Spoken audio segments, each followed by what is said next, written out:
Alright y'all, welcome to another episode of Adirondack Cooking. We got here tonight, we're going to do some top round roast. I believe this is. It's been in the freezer for a while. We don't really know what it is, but I think it's a top round roast. And the first thing we're going to do to this is I'm going to sear it before I do anything. So we're going to commence the searing.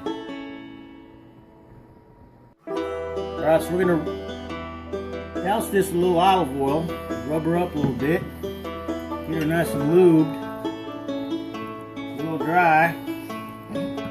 Get her lubed, we're going to sear it up nice, lock in them juices. That's what searing's all about, locking in the juices of the meat. There we go. Alright, got a nice little olive oil on there. We're gonna sear this bad boy.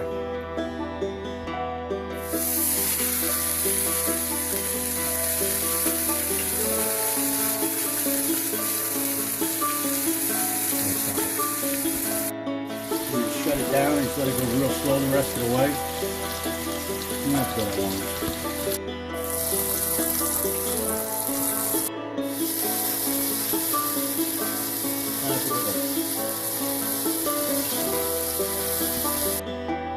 Alright, so we got it all seared up.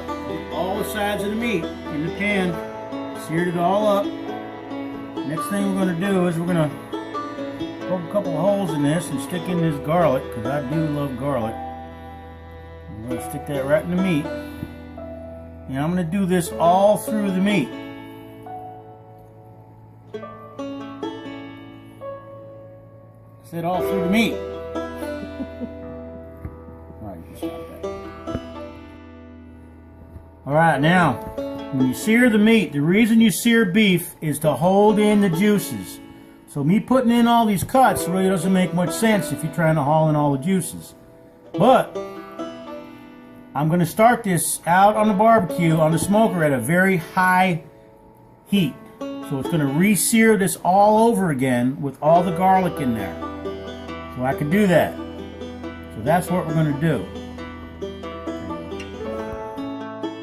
Alright y'all, so we got this all plugged up with some garlic. What I got in here, this little guy here, this little silver bullet guy, I got a bunch of herbs, fresh herbs. I got rosemary, some thyme, some fresh garlic, and a little salt and pepper I believe is in there, and olive oil. And I'm going to grind this up in the silver bullet and like make a little paste out of it and rub it all over this meat.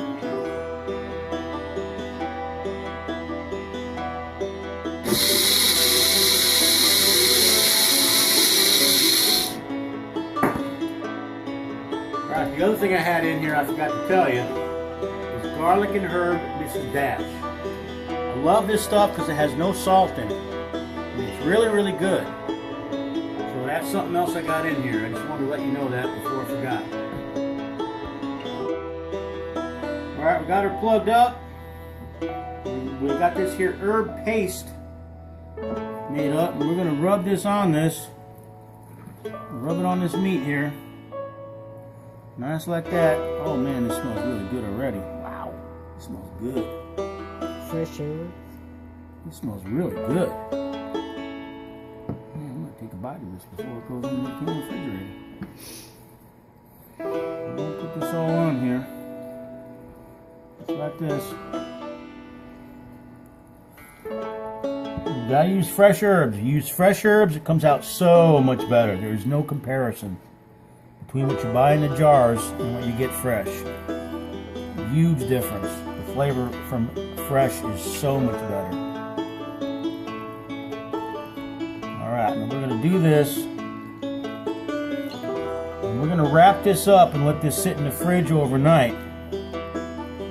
And we're going to smoke it tomorrow. My special way of doing this. Alright, I'll see you guys tomorrow.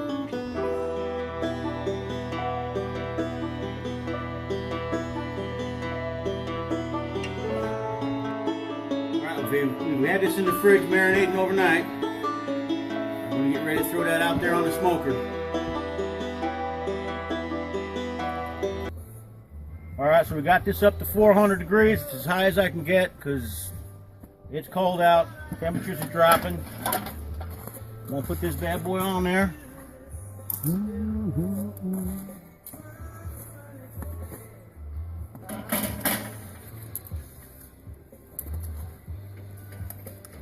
Get right on there, away from the coals. Over the drip pan right there. You see the setup I got here, the slow and sear, full of coals, and I put more coals on the other side because it wouldn't get as hot as I wanted it to get. But in the wintertime, you got to do what you got to do. Alright, so we're going to start this hot. I want to start it at like 400 degrees for about half an hour or so. I'm not going to start timing it till it actually hits 400 degrees. Once it reaches 400 for half an hour, then we're going to shut these vents down to like 250, 225. I'm not going to open the lid the rest of this cook. I got my thermometer here so I'll know what's going on. There you go. I forgot to tell y'all, pecan wood. I'm going to put that right in there and let her go. Alright, so we've had this on here at 400 degrees for 30 minutes. What I'm going to do now, I'm going to close these vents down so that it'll run at about 225, 250-ish. The rest of this is cooking. I'm not going to open the lid. That's the key thing. You don't open the lid when you do this method. I'm going to set that. She's going to come down on her own in temp.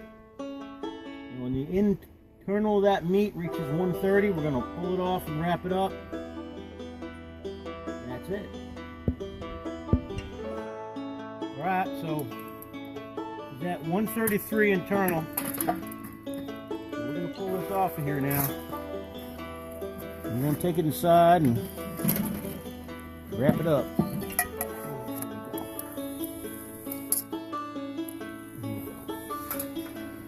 Alright.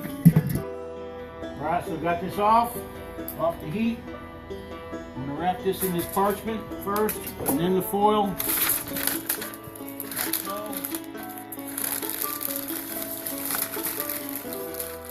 Pull it off at 133.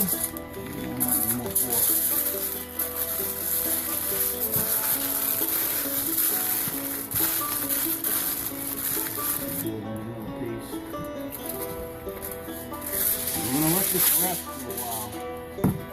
I'm going to probably let this sit in here for about an hour because I'm not really hungry yet. Got done faster than I thought it was going. We're eating out there 3 hours. So we're going to wrap that guy up and we're going to let her rest. Just like that. Alright, so we had this wrapped up at least half an hour. Something like that. I'm just going to cut this and see what's what.